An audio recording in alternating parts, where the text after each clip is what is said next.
रामदास सोरेन ईश्वर की शपथ लेता हूं कि मैं विधि द्वारा स्थापित भारत के संविधान के प्रति सच्ची श्रद्धा और निष्ठा रखूंगा। मैं भारत की प्रभुता और अखंडता अनुच्छेद रखूंगा। मैं झारखंड राज्य के मंत्री के रूप में अपने कर्तव्यों का श्रद्धापूर्वक और शुद्ध अंतःकरण से निर्वहन करूंगा। बीती देर रात शिक्षा मंत्री रामदास सोरेन का इलाज के दौरान निधन हो गया, जिसके बाद उनके पार्थिव शरीर को रांची एयरपोर्ट लाया गया। नमस्कार, मैं धीरेंद्र और आप देख रहे हैं मिरर मीडिया।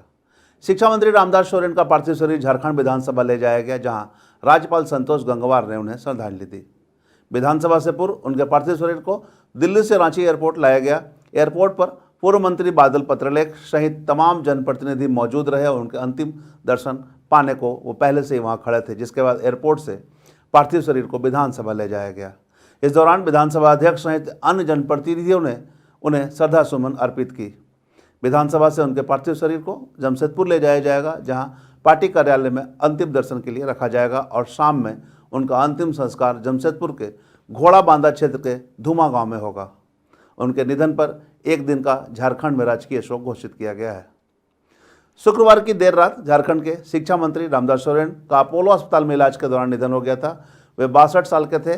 सर में गंभीर चोट लगने की वजह से 2 अगस्त से वो अपोलो अस्पताल में इलाजरत थे। बता दें कि रामदास सोरेन जेएमएम के बड़े नेताओं में से एक थे। वर्तमान में घाटशिला से विधायक थे। चंपई सोरेन के भाजपा में शामिल होने पर मुख्यमंत्री हेमंत सोरेन ने अपने पिछले मंत्रिमंडल में उन्हें कोल्हान के बड़े नेता के रूप में प्रोजेक्ट करते हुए मंत्री बनाया था।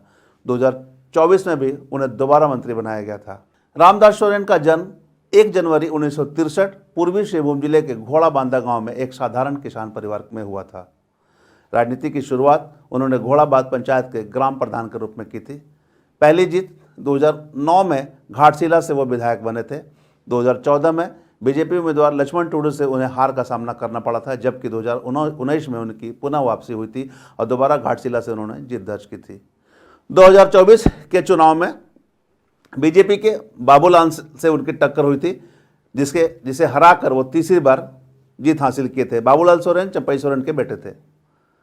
30 अगस्त 2024 को हेमंत सोरेन मंत्रिमंडल में शामिल होकर स्कूली शिक्षा एवं साक्षरता मंत्री वो बने थे। अपने सरल स्वभाव और जमीनी से जुड़े रहने की छवि ने रामदास सोरेन को जनता का चहेता बनाया था। वे शिक्षा सुधार और गरीब बच्चों की पढ़ाई को लेकर हमेशा संवेदनशील रहते थे। घाटशिला समेत पूरे पूर्वी झारखंड में उनकी लोकप्रियता काफ़ी थी। झारखंड ने बीते 10 दिनों में अपने 2 बड़े नेता खो दिए। पार्टी के संरक्षक दिशम गुरु शिबू सोरेन के निधन के बाद अब शिक्षा मंत्री सोरेन का जाना राज्य की राजनीति और झारखंड मुक्ति मोर्चा दोनों के लिए गहरी क्षति है।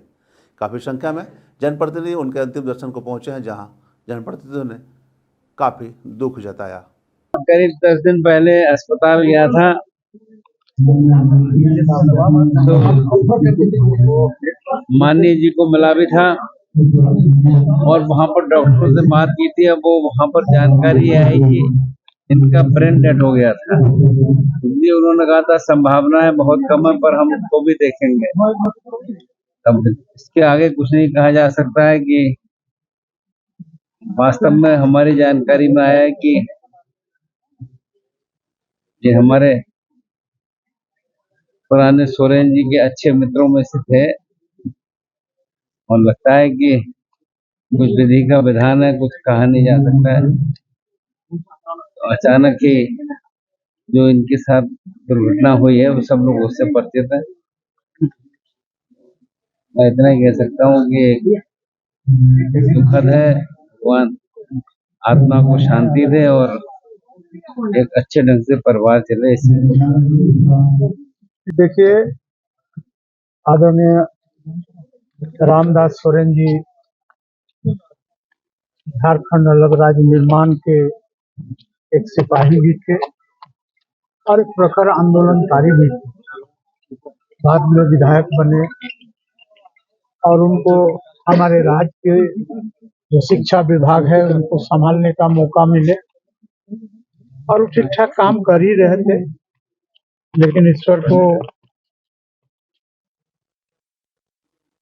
उनको यहाँ ज्यादा दिन तक काम करने का जो अवसर है उससे उनको मुक्त कर दिए और हम लोगों के बीच से चिरविदाय ले लिए।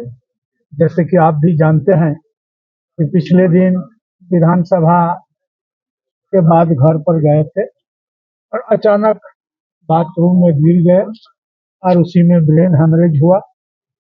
यहाँ से उनको एयरलिफ्ट करके दिल्ली ले लिया गया। दिल्ली में भी डॉक्टर लोग जद्दोजहद इनको बचाने के लिए किए, प्रयास किए, लेकिन अंत तक इनको बचाया नहीं जा सका और बीते काल वे हम लोगों के बीच से स्वर्ग सिधर गए।